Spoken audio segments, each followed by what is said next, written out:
সতর্ক হতে হবে সরকারকে। মিলিটারি ইন্টেলিজেন্সের এজেন্ট অনুপ্রবেশের অভিযোগ ও দেশের গোপন তথ্য পাচার। বাংলাদেশের প্রশাসন, শিল্প, সংস্কৃতি ইত্যাদি সকল ক্ষেত্রে অনুপ্রবেশে সক্ষম হলেও সাধারণ জনগণের মধ্যে একটা ধারণা ছিল যে সেনাবাহিনীতে হয়তো হাত বাড়াতে পারেনি। যদিও বাংলাদেশ স্বাধীন হওয়ার আগে থেকে সেনাবাহিনীতে ভারতীয় গুপ্তচর ছিল, যাদের তৎপরতা ৭১-এর পর পূর্ণোদ্যমে অব্যাহত থাকে, কিন্তু কখনোই সামরিক গোয়েন্দা বাহিনীতে অনুপ্রবেশ করেছে এমন কথা শোনা যায়নি। অথচ ৯১-এর পর কোনো এক অজ্ঞাত কারণে, হতে পারে বিএনপির শিথিল প্রশাসনিক ব্যবস্থাপনার সুযোগে, সামরিক গোয়েন্দা বাহিনীতে অনুপ্রবেশে সক্ষম হয়।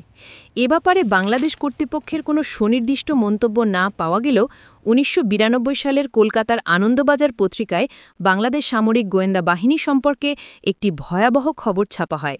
খবরে বলা হয় যে বাংলাদেশের সামরিক বাহিনীর ইন্টেলিজেন্স ডিপার্টমেন্টের কিছু সামরিক অফিসার ভারতের পক্ষে কাজ করছে।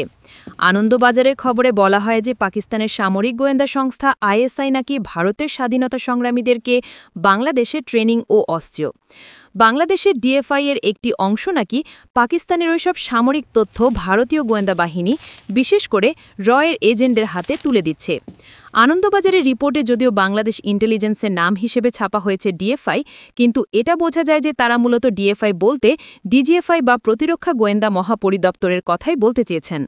এছাড়া আনন্দবাজার আইএসআইকে জড়িয়ে যে কথা বলেছে সেটি সম্পূর্ণ মন গড়া একটি প্রচারণা হলেও বাংলাদেশ গুপ্তচর সংস্থা বা সামরিক বাহিনীর অফিসারদের মধ্যে যে অনুপ্রবেশে সক্ষম হয়েছিল তা অনেকটাই সত্য। বেগম খালেদা জিয়ার শাসনামলের প্রথম দিকে সেনাবাহিনীর এরকম একজন অফিসারের ধরা পড়ার ঘটনাকে এ পর্যায়ে উদাহরণ হিসেবে উপস্থাপন করা যায়।